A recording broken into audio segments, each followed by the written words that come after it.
Shalom jemaat yang kekasih dalam Tuhan Yesus Kristus. Hari ini kita ketemu lagi dengan acara Mawar. Dan hari ini saya mau berbicara the power of death, ya, kuasa kematian, ya, sangat luar biasa. Jadi hari ini saya menganalisa untuk yang ada. Saya sudah sampaikan beberapa analisa yang terjadi untuk hari ini, dan saya ingin menyampaikan hari ini bagaimana bicara tentang the power of death. Nah, saya mau ambil dari Matius 10 ayatnya yang ke-28.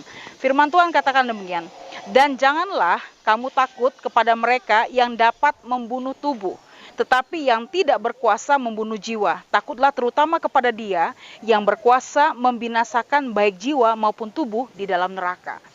Jemaat yang kekasih dalam Tuhan Yesus, Matius 10 ayat 28 ini sangat luar biasa. Karena di sana digambarkan, kita tidak perlu takut dengan apa yang akan terjadi dengan tubuh kita. Meskipun penyakit menghantui hidup kita untuk membuat kita seakan-akan kita akan mati cepat karena ada penyakit. Tapi firman Tuhan katakan, janganlah kamu takut kepada mereka yang dapat membunuh tubuh. Karena tubuh ini adalah milik Tuhan.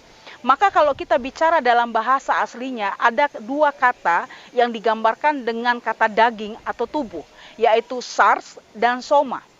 Sars itu adalah tubuh kita yang terlihat ini. Ini adalah tubuh yang akan binasa.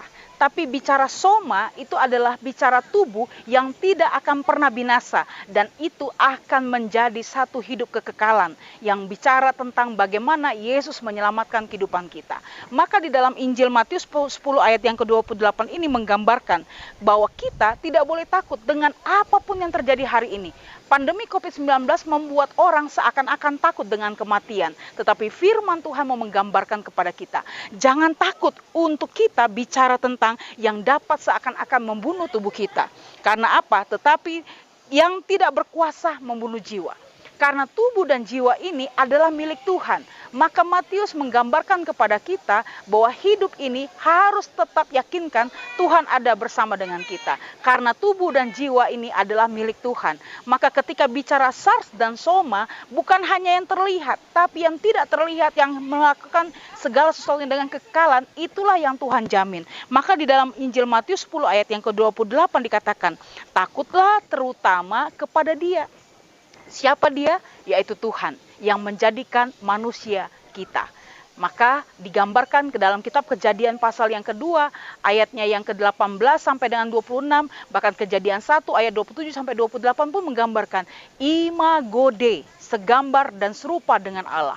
Tapi Tuhan mau menggambarkan kepada kita bahwa hidup kita ini karena Tuhan. Hidup kita ini adalah milik Tuhan. Maka tubuh, jiwa, dan roh adalah segala sesuatunya milik Tuhan. Maka di dalam Injil Matius 10 ayat yang ke-28 katakan, janganlah takut terhadap tubuh dan jiwa. Takutlah terutama kepada Dia yang berkuasa membinasakan baik jiwa maupun tubuh di dalam neraka.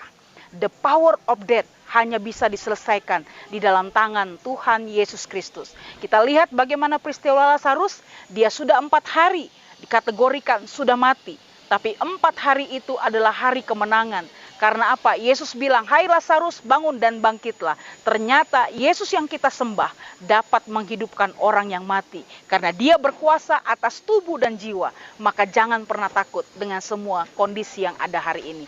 Oleh sebab itu, Bapak Ibu jemaat yang kekasih dalam Tuhan Yesus Kristus, biarlah hari ini kita semua, apapun yang kita alami, mungkin jarum infus, bahkan juga sakit penyakit, bahkan semua kematian yang seakan-akan ingin merongrong hidup kita.